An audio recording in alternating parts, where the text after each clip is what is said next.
Theology Unplugged. Welcome to Theology Unplugged. I'm Michael Patton, and this is session 28 of Through Theology in a Year. We're brought to you by Credo House Ministries. If you don't know what Credo House Ministries is, go to credoministries.org. If you go to credoministries.org, you can see the everything we're about. That's the umbrella organization. But if you go to my Patreon, that's also kind of where I get that is where I get supported. That is where you can, if you enjoy what's going on, if you are a regular participant, you say, hey, listen, I've been coming here now for 20 times and I plan on coming for the rest of the year.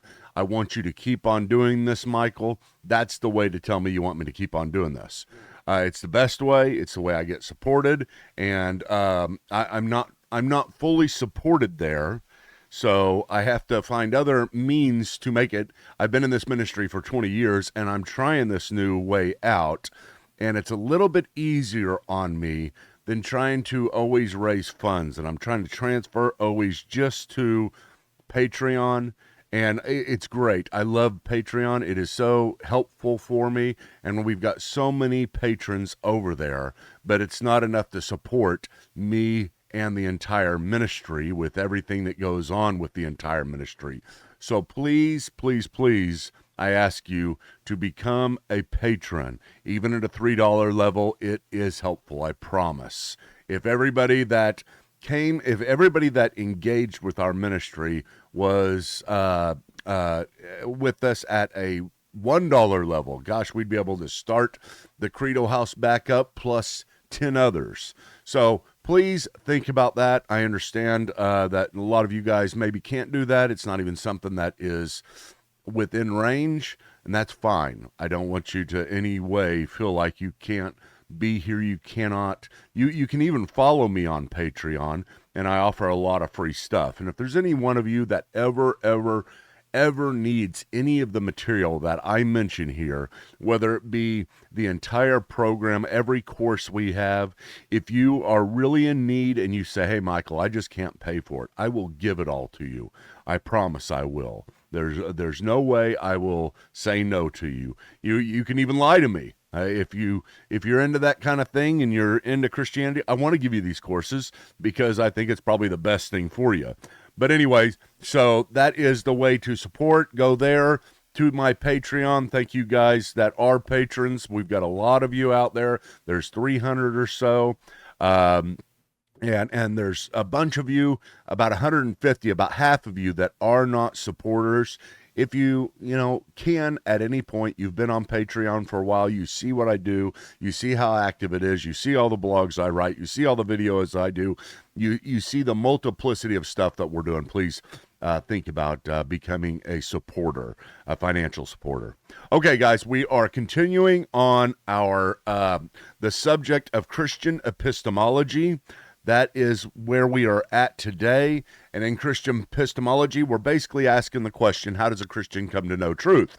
Because that's what epistemology means. How do you know? And so when we talk about Christian epistemology, we ask the question, how do Christians know? And you might think it's as easy as saying, well, Christians know because of the Bible. That's not necessarily it. I mean, yes, the Bible is the primary source for our spiritual truth. It is the infallible source for our spiritual truth, or at least that's the way I believe about it. And I'm not assuming that as we move through this program, we're going to have to build the case for that. But I just want you to let you to know where I'm at personally. I believe it's the infallible, it's the inerrant, it's the inspired Word of God. And I think we can build a case for that. Hopefully it'll be persuasive. But at the same time, that is not our only view of truth, and that is what we are building towards right now. That is not our only source of truth, excuse me. So I'll have to get to that. I'll have to try to help you to understand. The reason why I bring that up is because as I was just sitting before class praying about the class today, I was thinking about everything we're going through, and what we're going to be going through today is most specifically a lot of stuff that has to do with formal logic. And I thought, well, that's probably funny for a lot of people because most people probably wouldn't pray before a class on formal logic the way they might pray before they teach the scriptures. And I understand where they're coming from. It's kind of the traditions we've been brought up in. But formal logic is just as much God's truth as the scriptures are God's truth, because all truth is God's truth. If there is a God, all truth is God's truth. If there is not a God, there's no such thing as truth, and this class is pretty much worthless. But anyway, so we'll get there as we move forward. We're talking about the Christian view of truth, and we're trying to build a case. Last few times, we've been dealing with postmodernism, or really the history of epistemology. The history for the last 2,000 years, how has culture come to know things? And whenever you ask anybody in any century, hey, how do you know that what you believe is correct? How would they answer that? And that's what we've tried to do, is walk through the history of epistemology so that we can get to today and really understand and empathize with what we live in today. And we call this a postmodern generation. And if you remember, we talked about postmodernism last time and compared it specifically to modernism. And we looked at this particular slide. And we said modernism, where we are coming from the Enlightenment, that's where we used to be. Modernists were concerned with facts, rationality, and evidence. And postmodernists are concerned with fairness, relationships, and emotions. So what are the biggest priorities in coming to know truth? Well, this is the way it looks.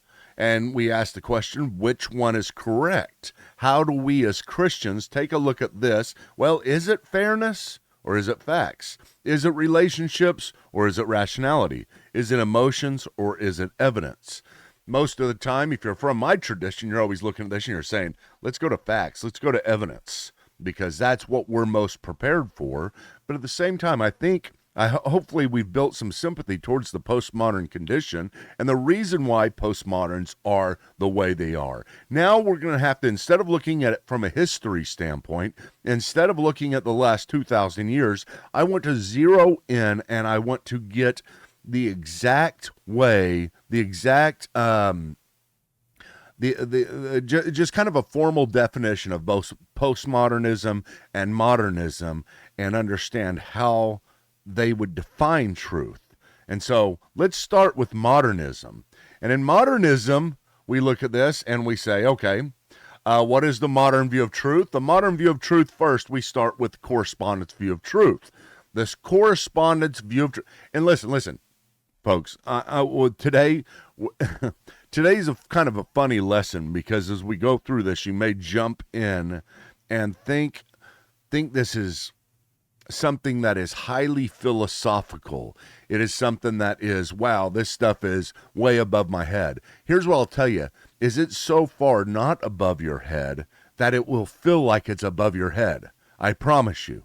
Okay, whenever we start talking about some of this stuff, it sounds very high and mighty, but at the same time, it's not. It's very simple, and it's so simple it seems hard. But I'm going to keep that up. I'm going to keep that assumption up as I move through this. But when we talk about the correspondence view of truth, the modernism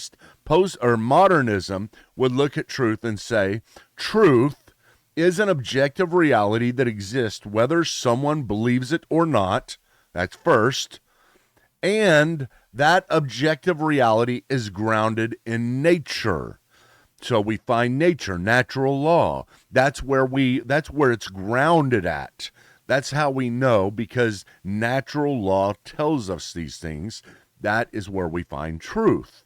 That's the reason why truth is because of natural law. But truth itself is something that exists outside of our minds. It is outside of our brains. It exists. Remember way back when we talked about the tree falling in the forest doesn't make a sound, that old conundrum. If a tree falls in the forest and nobody is there to hear it, doesn't make a sound, the modernist would say absolutely, because the sound is irrelevant of any hearer. It doesn't need a subject. It doesn't need a person in order for sound waves to exist. Sound waves exist independently of the person. They don't even care about the person. Just like truth doesn't care about whether or not you believe it. So that's the idea. Modernists start with the correspondence view of truth. Truth corresponds to that which is objective reality. Our thoughts are only true to the degree that we articulate them in our mind in such a way to where they correspond with objective reality. See, I just made really simple concepts sound complicated, right? That's what it is. It's not hard. It's just truth is out there and we're trying to find it. That's all it is. Okay, so we go back and we say, okay, let's talk about some of the formal laws of logic, because I think these are very important. These formal laws of logic, once again, are going to sound very complicated. You're going to sound like, man, this stuff is way above me. But I'm telling you, the formal laws of logic are so easy, they're hard. That's how it is. They're so easy, they seem difficult. So let's go to the first one. The first one is the law of non-contradiction. This one's, maybe you've heard of this one. Maybe you've come across this one at some point. But the law of non-contradiction simply says this: A cannot equal not A at the same time in the same relationship. A cannot equal not A at the same time in the same relationship. You can go back to these later on and maybe write them all down.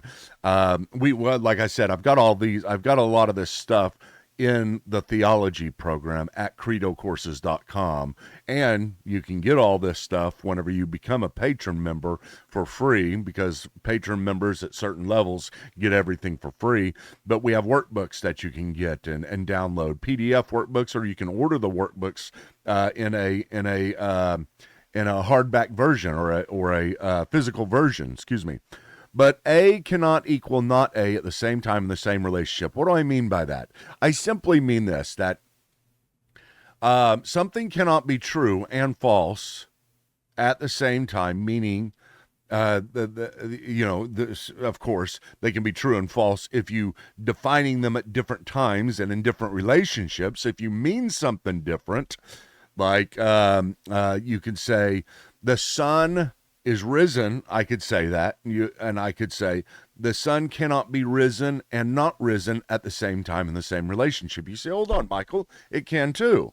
What about somebody who's on the other side of the world? I'd say that's not at the same time in the same relationship. You see, to me, if you understand what I mean by the sun is risen, as long as you understand it and you're defining it the same way as I am, that cannot be and not be at the same time. So therefore, God cannot exist and not exist at the same time and the same relationship. Okay, get it? God can exist and not exist as long as we have different definitions of God, right? Or if God maybe used to exist and doesn't anymore, something like that. But as long as you're defining God the same way I do, which is eternal, so timeless truth means that he can't ever be a different time, but you have the same time in the same relationship. God cannot be God and not God at the same time in the same relationship. The sun cannot be risen and not risen at the same time in the same relationship. See how easy that is? Sounds hard, right? But we have a way sometimes in theology and philosophy of making things that are very simple seem hard. But at the same time, I'm not doing this just for fun. It is something now we have to begin to articulate again and understand where we are coming from when we say these things. Because we're living in a world that is mixed up and isn't sure about this anymore. Isn't sure, we don't have the same meanings. We don't know how to define things anymore. So it's very different. Okay. Law of exclusion. Let me just throw out a couple of more here. These are all formal laws of logic. There's a few more than the ones I'm going to define here, but I think these are some of the primary ones and some of the ones that are so simple they sound hard. But the law of excluded middle. A cannot be A or non-A, but not both. You cannot have A and non-A. Okay, kind of like this law of non-contradiction, but a little bit different. For any proposition, either A is true or not A is true. There's no middle ground. Okay, if I say the sun has risen, it's either risen or it's not risen. There's no middle ground with the way I'm defining it. So it's kind of the same thing. You got to be defining things the same way. How about the law of identity? This one's the easiest. This one's the fun one I always laugh at because it is so incredibly simple. But you have A equals A. Boy, man, I'm profound, aren't I? Okay, that's how profound philosophers can get sometimes. Did you know A equals A? Like I said, it sounds so profound. It sounds smart, but it's just simple. A equals A. Whatever we're talking about is identical to that which we are talking about. Any proposition is equal to itself. These are the types of things we have already defined as foundational to knowledge. These are the things that modernists take and say we have to have this. Okay, so because of this, because we agree upon these laws of formal logic that I'm talking about, we can now introduce this idea of syllogistic reasoning. Syllogistic reasoning depends on this, but this is now where we take those very simple concepts, but sound complicated, and put them in very simple propositions. But again, we may even make this system sound complicated, but it's not. Let me explain. Okay, so syllogistic reasoning applies. Here's a syllogism. Syllogistic reasoning is a form of deductive reasoning where a conclusion is drawn from two or more premises that are asserted or assumed to be true. It involves constructing an argument based upon in a structured way, where the relationship between the premises leads to a logical conclusion. Syllogistic reasoning ensures that if the premises are true and the argument is valid, the conclusion must also be true. Okay, easy. Let's put this in a more simple way, okay? Okay, here's another way to put it. Major premise: all humans are mortal. Minor premise: Socrates is a human. Conclusion: therefore Socrates is mortal. What I've done there is I have taken a statement, a major premise, and a minor premise, and drawn a conclusion from it. So you just put them in order. All humans are mortal. Socrates is a human. Okay, are we defining things the same way? Are we defining humans the same way? Are we defining mortality the same way? Does mortal equal mortal? Or does mortal also equal not mortal? You see what I'm saying? That's where this other stuff that we talked about beforehand comes in and applies. So we got all the groundwork laid. So as long as we're defining these things correctly, that's why it's so important in any discussion, you got to define your terms. You got to stop. And I know it's hard sometimes because you want to assume terms. You want to assume you understand what somebody else is thinking. You want to assume that they know what you are thinking. But most of the time, we have to work through defining terms before we can move forward in anything. I think this is one of the geniuses of many of the great theologians. Jonathan Edwards did this very well. Said, let's just pause and everybody define their terms. If you're in an argument, sometimes people say if you're in an argument and you find yourself losing, back up and define your terms, okay? Because you may be able to pull it off if you can get the terms defined correctly. Usually we don't define our terms correctly. Usually we do not assume the right things about the other person or what they think about us. So, major premise, all humans are mortal. Socrates is a human. And then the conclusion is, if this is right, therefore Socrates is mortal. So, here's the deal. At that point, once you get to this point, all you really have to do is say, okay, this is a valid syllogism. It works, right? It works logically. Now we have to ask the question, is the major premise true? All humans are mortal. You might say, well, no, actually, I don't know. I mean, maybe all humans aren't mortal. But generally speaking, are all humans mortal? That's kind of the way we might move through this. But you might be able to say, no, Jesus was a human, and he wasn't mortal. Well, actually, he was mortal. He did die. Just because he rose from the grave doesn't mean he's not mortal. Now, he is a risen human, and the risen humanity is immortal for various reasons, but that's not the same human. We're not defining humans the same way anymore. We're defining pre-resurrection humans and post-resurrection humans the same way. You see how you got to define things. You got to massage them a little bit. Socrates is a human. Well, is Socrates really a human? I mean, I think Socrates may have been from outer space. He may have been an alien. You see how you work through these once you get everything down. So this is the idea here. In order to acquire knowledge, you go through a process. And this process is a rigorous yet very, very simple process.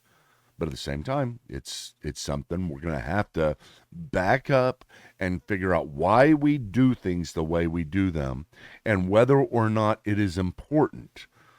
And I know that seems just maybe foolish. It seems overstated. It seems, hey, we already assume everybody's doing that. Don't assume it. We don't assume these things. Let's just slow down and let's work through this, because in order to come up with a Christian view of truth, we're going to have to define this thing, that what we're talking about here correctly, because pretty soon here, what you will see, and I'm giving you a preview for a couple times ahead, but what you will see is whenever we ask, what is a Christian view of truth? Is it a modern view of truth or it is a postmodern view of truth?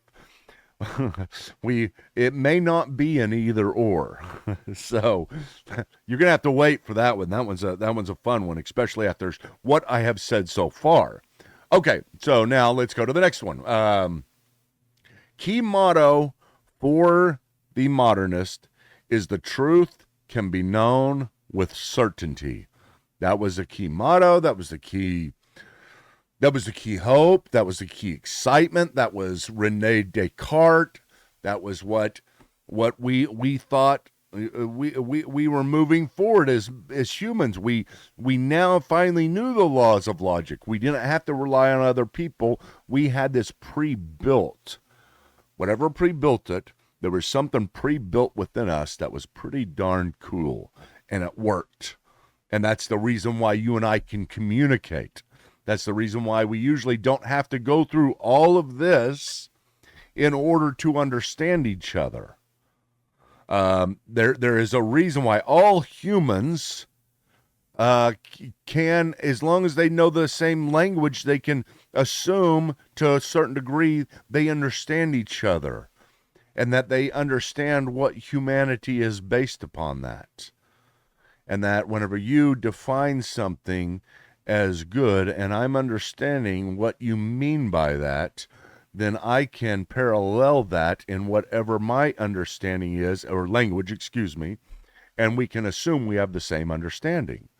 So if I say, hey, you're being mean to me, to somebody that is at a different time, in a different place, as long as we get our terms down correctly, I can think, you know what? I think he understands that. He understands I don't like somebody being mean to me, and that he's still being mean, so he is being aggressive. Yeah, that's kind of the basics of communication. But it's because we have something, modernists were like, we've got something pre-built. We've got rationality. Rationality is the basis for all of our knowledge, all of our certainty, and all of our basic epistemology. So, truth cannot be known with certainty. The key word, indubitability, which basically, indubitability means to be dubitable is to doubt. To doubt. It's to be without a doubt. That is the key motto. We are without a doubt. In the modernist world, we were so certain. We can be so certain. We can be sure we can't be wrong. We can get to the point where we can't be wrong. Without a doubt. That was René Descartes, and he was the father of the age of reason, and he introduced this in a more formalized way, indubitability, which other people took and ran with. And we have this. We have the outlook on man. This is something that I don't even know if anybody else knows what I'm talking about when I say this, and I say it all the time, but it's because Chuck Swindoll said it long time ago in a sermon.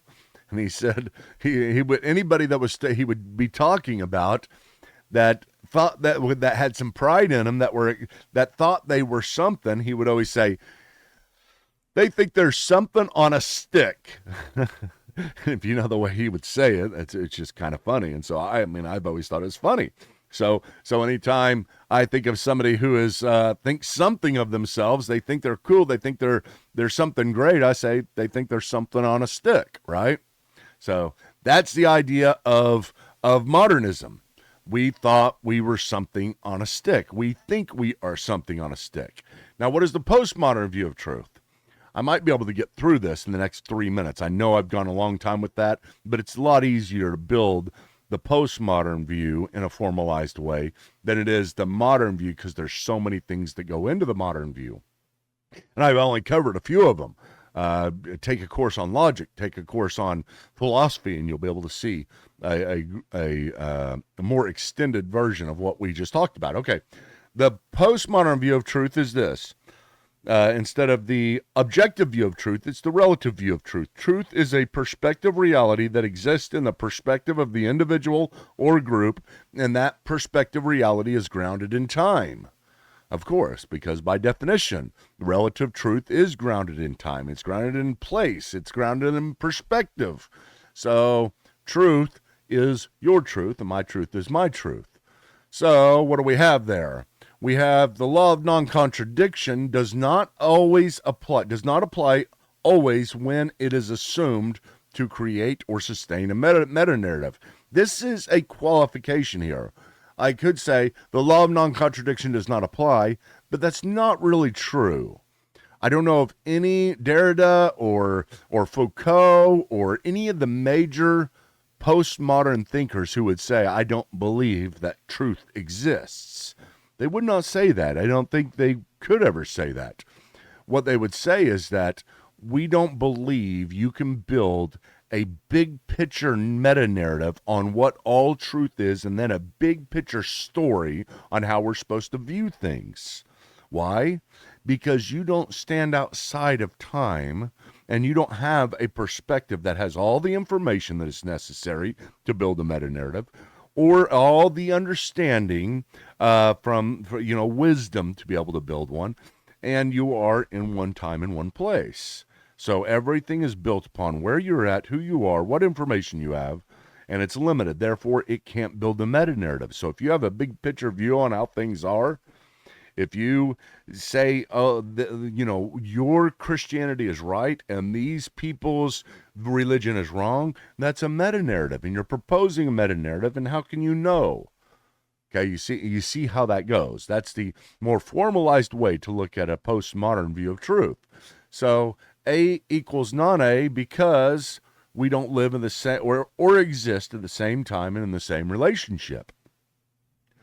Key motto: the truth cannot be known. At least this. I mean, here's what you may think. The truth cannot be known. Let's do it this way. The truth cannot be known with certainty. And so if you put it that way, at that point, then you're like, yeah, but you're not certain about it. So, we can't really know. We can't, and that's the criteria, because the modernists set up this indubitable criteria, right? You have to know what that, in order to know, if you truly know, you have to know with indubitable certainty. And now here the postmodern comes and uses that and says, no, wait a minute. If that's the way you're defining truth, then nobody can know truth. because you're defining it, the knowledge of it, the epistemology of it, as having a necessity of indubitable certainty, of absolute certainty, of that you can't be wrong. And we say you can be wrong. And you say, oh, wait a minute, okay. Did they win? Are they right? Here's the problem. Now I think we're defining our terms wrong, but we'll get there. Okay, now what do you have? The key word of the postmodernist is dubitability. We are all dubitable. We all should doubt. We all can doubt. Outlook on man. How about this? Outlook on man. Man is something on a stick that melted. That's a good one. I like that. Okay. I coined that, something on a stick that melted. You think you're something on a stick, but you're something on a stick that melted. Okay? Chuck, you can use that anytime. All right? I just need you to contact my agent, get a copyright. I'll get it down because I just wrote it about an hour ago, so I haven't gotten all that done yet. But something on a stick that melted, you can add that to your something on a stick, because we are all something on a stick that melted. Now, what I leave you with today is this. Which one is true? Which one of these do we buy into? And we are Christians, and we're trying to figure out what the Christian view of truth is. And we look at both of these and we say, are these our options? And we say, well, these are the options so far. This is the way that the history of the world has looked at it. And where do we go now?